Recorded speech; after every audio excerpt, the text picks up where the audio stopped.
तो finally SSC CPO SI की नई वैकेंसी निकल गई है, तो इसके लिए ऑफिशियली नोटिफिकेशन जारी कर दिया गया है। तो आइए समझते हैं कि इसमें टोटल कितना पोस्ट है और आपको फॉर्म भरने में कितना फी लगेगा और इसका सिलेक्शन प्रोसेस क्या है, कितना पेपर होगा, कितना एज चाहिए, इन सभी बिंदुओं को समझते हैं। तो कह सकते हैं कि उन सभी छात्र छात्राओं का लंबा इंतजार खत्म हो गया जो एसएससी सीपीओ वैकेंसी का वेट कर रहे थे। लेकिन उससे पहले जो भी हमारे चैनल पे नए आए हैं तो जल्दी से चैनल को सब्सक्राइब कर लीजिए ताकि इसी प्रकार का इंफॉर्मेशन वीडियो आपको मिलता रहे। तो आइए हम समझते हैं।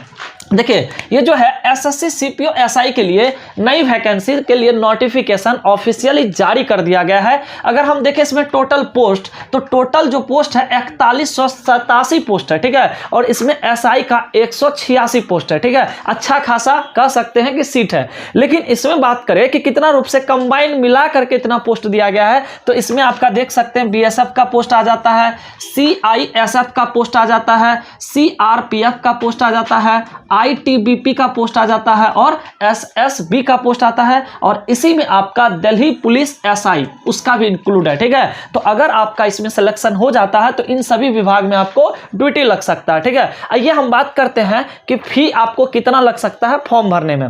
तो देखिए, अगर आप चाहे जनरल से आते हैं या आप ओबीसी हैं या ईडब्ल्यूएस हैं तो आपको 100 रुपया देना पड़ेगा, ठीक है। लेकिन जो एससी एसटी और फीमेल में आते हैं तो उसको मात्र 0 रुपया लगेगा, ठीक है। चाहे एससी एसटी चाहे आप मेल है या फीमेल है, ऑल फीमेल, उसको तो आपको कोई भी फी नहीं देना पड़ेगा, यानी कि निःशुल्क है उसको, ठीक है। बात करते हैं इसमें एज को, ठीक है। तो एज देखिए आपका 1-8-23 से काउंट किया जाएगा, ठीक है। जनरल में अगर आप आते हैं तो आपका 20 से 25 होना चाहिए, यानी कि मिनिमम आपका 20 साल होना चाहिए और मैक्सिमम आपका 25 साल होना चाहिए। अगर आप ओबीसी में आते हैं तो आपका मिनिमम 20 साल और मैक्सिमम 28 साल होना चाहिए, क्योंकि ओबीसी वाले को 3 साल का छूट मिलता है और जो एससी एसटी में आते हैं उसको 5 साल का छूट दिया जाता है सरकार की तरफ से। तो जो एससी एसटी हैं उसको मिनिमम 20 साल और मैक्सिमम आपको 30 साल एज चाहिए, ठीक है। तो एज आप समझ गए। अब बात करते हैं क्वालिफिकेशन का कि इसमें योग्यता क्या रखा गया है। तो देखिए, अगर आप दिल्ली पुलिस एसआई का भरना चाहते हैं, जैसे बिहार में एसआई आता है, दरोगा का पोस्ट आता है, उसी प्रकार ये सेंट्रल एसआई है, दिल्ली पुलिस एसआई है दरोगा का, ठीक है। इसके लिए जो क्वालिफिकेशन चाहिए आपका स्नातक प्लस डीएल चाहिए, यानी कि ड्राइविंग लाइसेंस चाहिए, ठीक है। तो अगर आपका ऑनर्स क्लियर है और आपके पास ड्राइविंग लाइसेंस है तो इस पोस्ट के लिए आप अप्लाई कर सकते हैं। अगर मान लेते हैं किसी स्टूडेंट के पास ऑनर्स क्लियर है लेकिन ड्राइविंग लाइसेंस नहीं है तो कोई दिक्कत नहीं है अभी, ठीक है। इसका जो अप्लाई होगा उसमें थोड़ा सा टाइम लगेगा, तो आप क्या कर सकते हैं, तब तक में इसको आप इजीली बना सकते हैं। बात करते हैं कि सर अदर पोस्ट, ये जितना भी पोस्ट देख रहे हैं आप, बीएसएफ का हो गया, सीआईएसएफ का हो गया, ठीक है, एसएसबी, इन सब पोस्ट के लिए सर क्या क्वालिफिकेशन रखा गया है। तो इसके लिए जो क्वालिफिकेशन रखा गया है वो सिर्फ और सिर्फ ऑनर्स रखा गया, स्नातक पास, ठीक है। अगर आपका ऑनर्स क्लियर हो गया तो आप इजीली इस फॉर्म को भर सकते हैं। अब बात करते हैं सिलेक्शन प्रोसेस का। मेन चीज होता है इसका सिलेक्शन प्रोसेस को समझना, ठीक है। आप इसको अच्छे से समझिए कि आपको कितने फेज से गुजरना पड़ेगा, तब जाके फाइनली आपका सिलेक्शन होने वाला है। देखिए, इसमें 2 पेपर होगा, ठीक है, यानी कि पेपर फर्स्ट होगा और पेपर सेकंड होगा, और इसमें पीईटी भी होगा, फिजिकल, ठीक है, फिजिकल इफिशिएंसी टेस्ट भी आपका होगा, तब फाइनली आपका मेडिकल होगा और तब जाके आपका मेरिट लिस्ट तैयार होगा। तो इसमें 2 एग्जाम आपको देना पड़ेगा और 1 पीटी देना पड़ेगा, ठीक है। अब दोनों पेपर को समझिए कि पेपर फर्स्ट क्या क्वेश्चन पूछेगा और पेपर सेकंड में क्या क्वेश्चन रहने वाला है। तो देखिए, जो पेपर फर्स्ट है इसका जो सिलेबस है इसमें टोटल क्वेश्चन आपका 200 रहेगा, ठीक है, और एक क्वेश्चन पे 1 मार्क दिया जाएगा, तो मतलब टोटल मार्क्स आपका 200 हो जाता है। और टाइमिंग जो है आपको 2 घंटा दिया जाएगा 200 क्वेश्चन को बनाने के लिए, ठीक है। और इसमें याद रखिएगा निगेटिव मार्किंग भी है, आपका 1/4 निगेटिव मार्किंग है। देखिए, एसएससी का कोई भी फॉर्म निकलता है तो उसमें 1/4 निगेटिव रहता है, यानी कि अगर 4 क्वेश्चन आप गलत करते हैं तो एक जो आपका सही क्वेश्चन है उसका भी नंबर चला जाएगा, ठीक है। चलिए बात करते हैं कि सर किस किस टॉपिक से क्वेश्चन कितना आएगा। देखिए, रीजनिंग से आपसे 50 क्वेश्चन पूछेगा, जीके प्लस जीएस मिला करके आपको 50 क्वेश्चन पूछेगा, और मैथ जो है, मैथ से आपको 50 क्वेश्चन पूछेगा और इंग्लिश से आपका 50 क्वेश्चन आएगा। अगर टोटल क्वेश्चन को जोड़िएगा तो 200 क्वेश्चन आपका हो जाता है। ये पेपर फर्स्ट का सिलेबस है, ठीक है। अब हम समझते हैं कि पेपर सेकंड का क्या सिलेबस रहने वाला है। तो पेपर सेकंड का जो सिलेबस होगा वो टोटल क्वेश्चन आपका कितना रहेगा, तो 200 रहेगा, ठीक है। और इसमें एक क्वेश्चन पे 1 मार्क दिया जाएगा तो 200 मार्क्स भी हो गया, और टाइमिंग आपको 2 घंटा इसमें भी मिलने वाला है, और 1/4 निगेटिव आपको इसमें भी देखने को मिलेगा, ठीक है। बात करते हैं कि सर इसमें कहाँ से क्वेश्चन आएगा, तो देखिए इंग्लिश एंड कंप्रेशन से आपका क्वेश्चन पूछेगा, ठीक है, तो यहाँ से आपका क्वेश्चन आएगा। अब बात करते हैं कि सर इसका इनकम क्या रहने वाला है, ठीक है, देखिए इसका इनकम बहुत ही अच्छा है, अगर आपका इसमें सिलेक्शन हो जाता है तो बहुत ही अच्छा पोस्ट है, प्लस इनकम भी इसमें बहुत अच्छा है।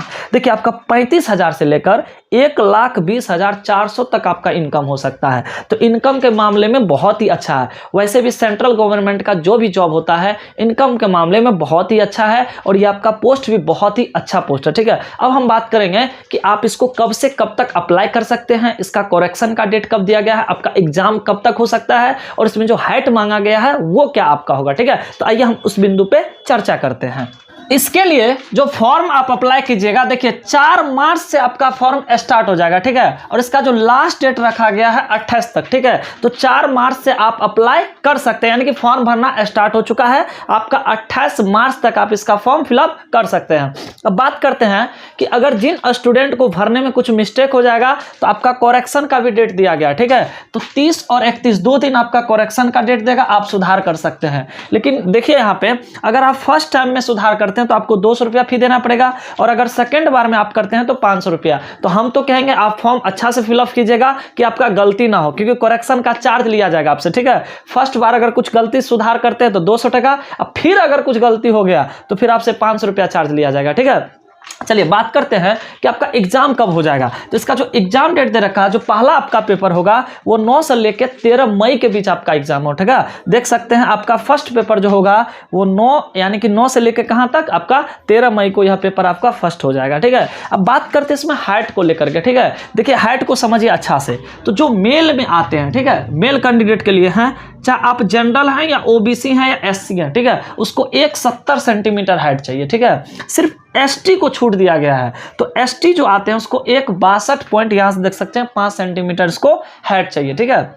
फीमेल का समझिए, जो फीमेल जनरल में आते हैं, ओबीसी आते हैं, एससी आते हैं, उसको तो 157 सेंटीमीटर लगेगा, और जो एसटी में आते हैं तो उसको 154 सेंटीमीटर हाइट लगेगा, ठीक है। तो ये था आपका पूरा प्रोसेस। एक चीज और देखिए, एसएससी जो होता है, आप अगर एक बार उसमें रजिस्ट्रेशन कर लेते हैं तो एसएससी का कोई भी फॉर्म निकलेगा तो आप उसी रजिस्ट्रेशन से उसको अप्लाई कर सकते हैं। तो जो न्यू स्टूडेंट है, जो पुराने स्टूडेंट है उसको तो पता होगा, लेकिन जो न्यू स्टूडेंट फर्स्ट बार इस फॉर्म को भरेगा, तो आपको बता दे, अगर आप रजिस्ट्रेशन करते होंगे तो वहां पर यूजर आईडी और पासवर्ड जरूर आप संभाल के रखिएगा, क्योंकि एसएससी में एक ही बार अगर आप रजिस्ट्रेशन कर लिए हैं तो फिर दोबारा नहीं कीजिएगा, उसी से आपका हर एक फॉर्म फिलअप हो जाएगा, ठीक है। तो इस चीज का आप जरूर ध्यान रखिएगा। और बाद बाकी जॉब तो बहुत ही अच्छा है, और दिल्ली में आपका एसआई का जो होगा तो दिल्ली में हो जाएगा, अदर पोस्ट आपका दिल्ली से यानी कि भारत में कहीं पे भी आपका पोस्टिंग हो सकता है। तो बहुत ही अच्छा पोस्ट है, और इनकम तो आपका 35,000 से लेकर के 1,12,000 तक जा सकता है। तो इनकम भी बहुत अच्छा है, और सेंट्रल गवर्नमेंट का जॉब है, तो बहुत ही अच्छा जॉब है। जरूर आप इसको, अगर आप एप्लीकेबल होते हैं तो जरूर इस फॉर्म को आप अप्लाई कीजिए, ठीक है। तो अगर आपको यह वीडियो अच्छा लगे तो प्लीज वीडियो को लाइक कर दीजिएगा, और अगर आप चैनल पे हम पहली बार आए हैं तो जरूर चैनल को सब्सक्राइब कर अपना प्यार जरूर दीजिएगा, ताकि इसी प्रकार का वीडियो हम आपके लिए लाते रहे। और बेल आइकन का घंटी को से दबा दीजिए, ताकि कोई भी वीडियो हम डालें तो उसका नोटिफिकेशन आप तक पहुंच पाए। तो बस आज के लिए इतना ही, फिर नेक्स्ट वीडियो मिलेंगे, तब तक के लिए thank you so much. Radhe Radhe.